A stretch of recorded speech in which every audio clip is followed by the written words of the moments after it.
NASA wasn't watching. Not really.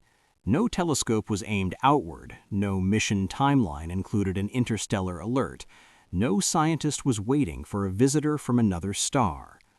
The sky above Mars was supposed to be empty, quiet, predictable. And that assumption is exactly why what happened next matters. Because when 3I-AT passed near Mars, it did not announce itself. It did not flare, it did not shine brightly. It slipped through the solar system the way most interstellar objects probably do, unnoticed, untracked, unacknowledged. Except this time, it wasn't completely invisible. A few machines noticed, not because they were looking for it, but because they never stopped looking at anything. Mars' orbit is filled with instruments designed to observe a planet, not the universe. Cameras stare downward at dust storms and canyon walls. Sensors track atmospheric escape and temperature shifts. They were never meant to watch the darkness beyond Mars. But space does not care about mission intent. Light enters sensors whether it belongs there or not. And on one quiet orbital pass, a signal appeared that didn't belong. The faint streak, too fast, too straight, too indifferent to the sun. At first, it was ignored, an anomaly buried in routine data, something easy to erase with a filter or blame on noise. But the machines didn't erase it. They logged it, compared it, stored it. And when analysts later aligned the data, they realized something unsettling. Whatever passed near Mars was not bound to it, not bound to the sun, not part of the solar system at all. This is the uncomfortable truth. NASA didn't detect 3I-AT because it was watching the universe. It detected it because Mars happened to be in the wrong place at the right time. Earth couldn't see it clearly. Mars could. And if Mars hadn't been there, if those orbiters hadn't existed, the object would have passed through silently, leaving no trace in human history. That realization reframes the entire story. This was not a triumph of planning. It was exposure of a blind spot, a reminder that the solar system is not sealed, that interstellar space leaks into it constantly, and most of the time, we don't notice. The moment scientists realized what they were looking at, the question was no longer, what is it? But how did we miss it? The object's motion was reconstructed using fragments of data from Mars' orbit. The math was immediate and unforgiving. The trajectory was hyperbolic, the velocity too high. Even stripped of solar acceleration, the object carried excess energy. That means it entered the solar system already moving, already committed to leaving. It was never captured, never slowed, just passing through. Earth-based telescopes would later confirm it, but Mars saw it first. That detail matters, because it exposes something deeply uncomfortable. Earth is not always the best observer. Our atmosphere distorts faint signals. Our viewing angles are limited. Our detection systems prioritize threats near Earth, not quiet intruders passing elsewhere. Mars' orbit has no atmosphere, no clouds, no interference. It sees clean geometry. And in this case, Mars had the advantage. Instruments aboard multiple orbiters independently recorded hints of the object. A high-resolution imager caught motion inconsistent with Mars or its moons. A thermal sensor registered energy where nothing should be radiating. An ultraviolet spectrometer detected scattered light that didn't match any known source. Alone, each signal meant nothing. Together, they formed a pattern that could not be ignored. NASA didn't sound an alarm because none of the systems were designed to. This was not a warning. It was a realization that came later, after comparison, after correlation, after discomfort. When Earth-based surveys finally matched the object, the timeline became clear. Mars had seen it first.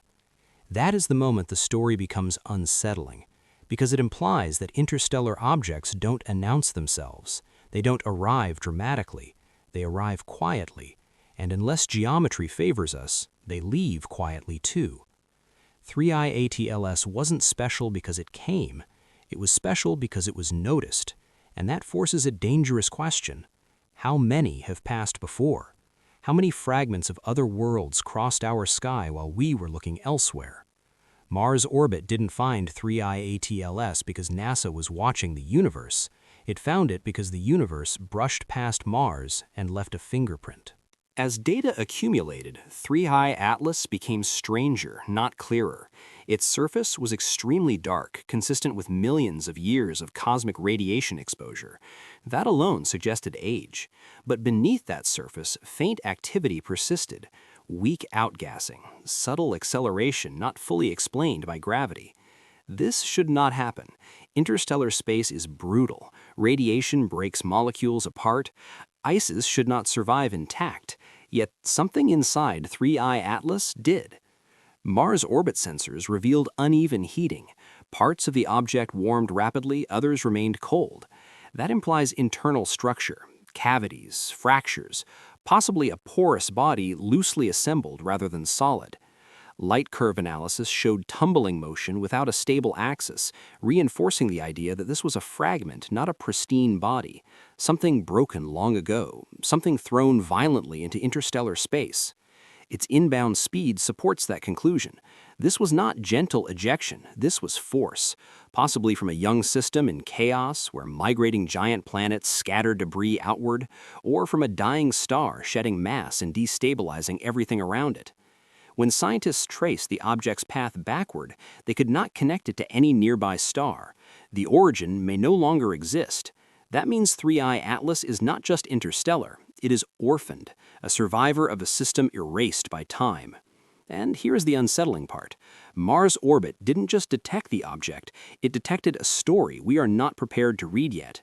A story about how planetary systems fail, how worlds are destroyed, how debris drifts for millions of years until chance brings it near another star. This object did not care about Earth. It did not aim for us. It barely acknowledged the sun's gravity. It passed through because the galaxy is full of such fragments, and we are only beginning to realize how crowded interstellar space really is. 3i Atlas is not an exception. It is evidence. When 3i Atlas moved beyond Mars and deeper into the solar system, the window closed quickly. Interstellar objects do not slow down for curiosity. They pass, and unless you were looking at exactly the right moment, they are gone. Mars orbiters captured only a fragment of its journey, but that fragment changed how NASA thinks about observation. Mars became more than a destination. It became a warning, a reminder that Earth-centered observation is incomplete, that the universe intersects our solar system constantly from angles we do not prioritize.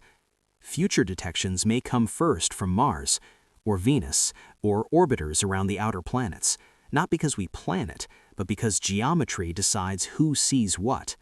3i Atlas exposed a deeper truth. NASA wasn't watching because no one thought they needed to. The assumption was that interstellar space was empty, or at least quiet. It isn't.